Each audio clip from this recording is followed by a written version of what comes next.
Hello Formula 1 and IndyCar fans, welcome to Formula Pun Racer. I'm your host Aaron Cylinder, firing on all cylinders.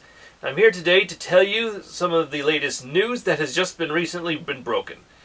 In F1 news, the Portuguese Grand Prix starts tomorrow with Lewis Hamilton on pole, barely beating his teammate Valtteri Bottas by 1/10 of a second.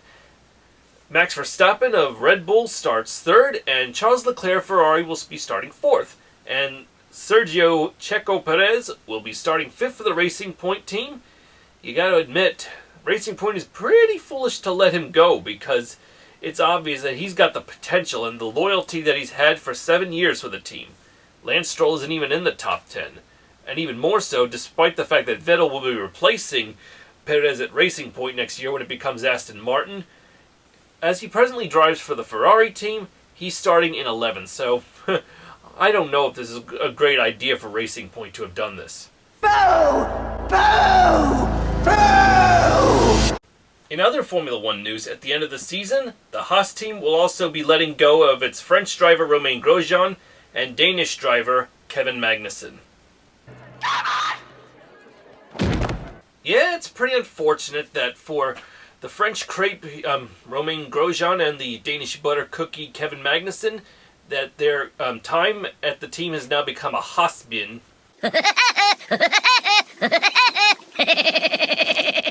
On top of that, who is to replace them at the team is yet to be decided. And where will they go from here? And will Mick Schumacher join Kimi Räikkönen at Alfa Romeo next year if Antonio Giovinazzi doesn't deliver? Or will he go to Haas? Or will Perez go to Haas too? That's to be decided, but there are also talks that Perez might go to Williams next year too. Well, let's see what happens.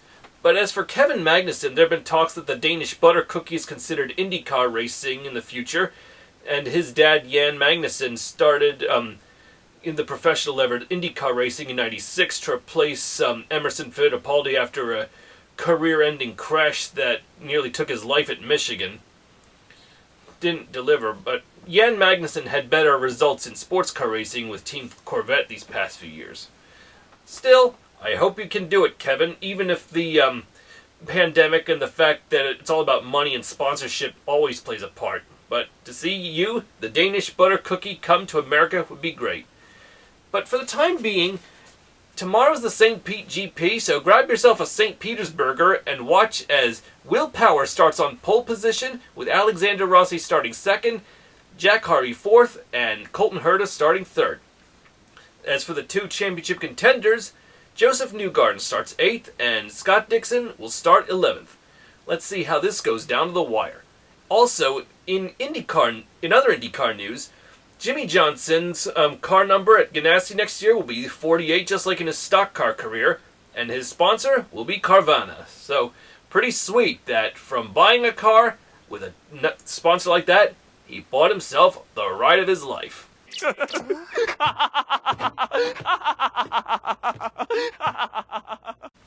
It's just amazing to know that with all the crazy news in the F1 IndyCar world that's going on these days, trying to keep up with all the changes going on in driver lineup for next year and even in the middle of this year, it's definitely making everyone run amok.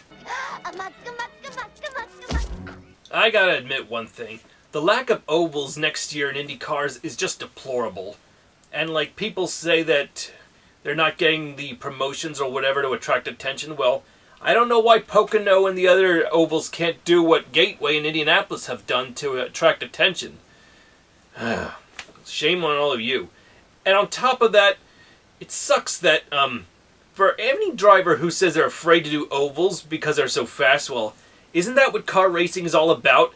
And besides, oval racing is one of the many aspects of what made car racing we know today. Even if it's not half as popular, it needs to be maintained. And I don't mean just Indianapolis. I want the Indy cars for sure to go back to Daytona and to go back to Pocono, because if you're worried about safety features, well, that's what the Red Bull Aero Screen is for, to keep you safe. And if you still don't like it, then for even F1 drivers like Sebastian Vettel who are afraid of oval courses, I think you're all just a bunch of chickens. But speaking as a Philly native, I say that if we're not going to have any IndyCar races at Pocono, well, I'll applaud anyone who at least creates a road course in the Philadelphia region, because that's where I'm from. We people who like steak sandwiches from the area would definitely appreciate it. Delicious steak sandwich, I tell you. And once again, that and my little St. Petersburger here, it comes from the compliments of a local business in Media, Pennsylvania called Wimpy's Original. If you're in Media, Pennsylvania, I suggest you try out their food. It is to die for. And in this situation where we're all struggling to get by, supporting local businesses is important.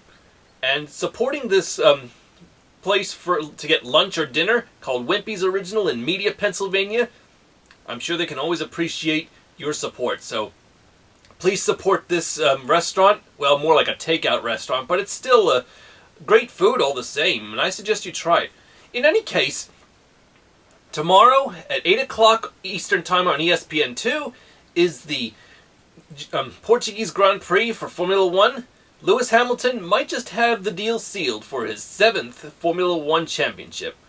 And tomorrow at 2:30 Eastern Time on NBC, the Indy cars will spin their wheels for one last time this season, with Scott McLaughlin starting his debut race and going full-time at Penske Indy cars starting next year.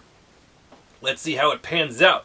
If you have any comments or whatever, or like the videos that I make, click the link below to subscribe to my channel, Formula Pun Racer. And until then, grab yourself a St. Petersburg once again, and I'm Aaron Cylinder, firing on all cylinders.